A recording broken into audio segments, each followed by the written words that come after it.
was once one of them.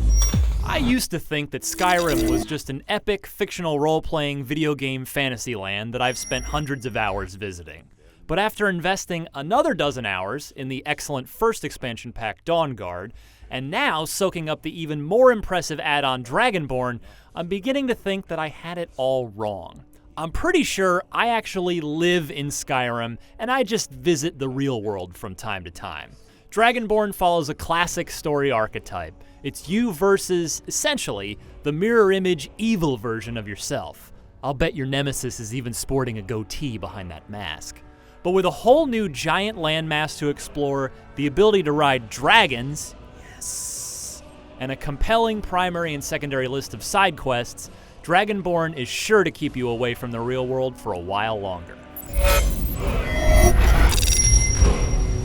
He was the first. Realistically, it's hard to argue that Skyrim is aging well, even just 1 year later. What was a very pretty game last holiday is now simply a decent-looking one in the wake of newer, prettier games like Halo 4 and Borderlands 2, though Dragonborn's new area called Solstheim offers plenty of pretty vistas. The new armor pieces and weapons look pretty cool, though, and some of the fantastical new dungeons are very pretty. In fact, they bring back a Morrowind vibe, probably because Solstheim was last featured in an expansion for the Elder Scrolls III 10 years ago.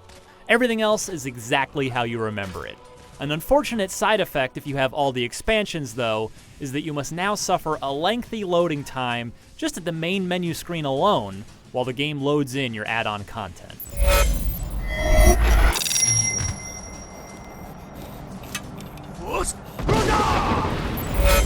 As this expansion tells it, you are not the only Dragonborn.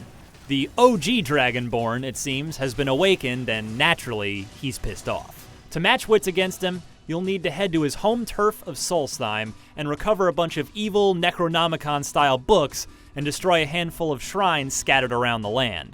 Even though the main quest takes around 6 to 8 hours, putting it on par with Dawnguard, it felt rather short. Trashing the shrines is very quick, and dungeon crawling for each black book doesn't take very long either. Still, there are plenty of new side quests to do, including one goofy one where a pack of non-hostile Reeklings, one of the new goofy little enemies in Dragonborn, ask you to get their wild boar pet back. It's funny because it's so unexpected and nonsensical. Oh, and then there's the dragon riding.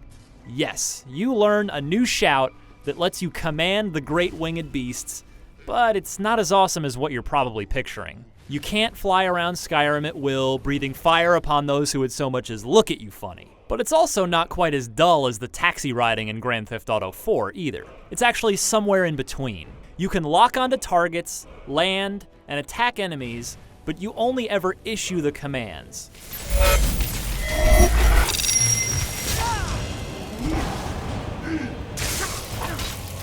Dragonborn makes an immediate positive impression, and that's despite the fact that you don't even get to do any dragon riding until the end.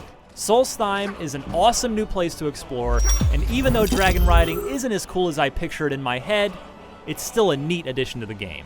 This is easily the best of Skyrim's 3 add-on packs. For more on Skyrim, keep it at IGN.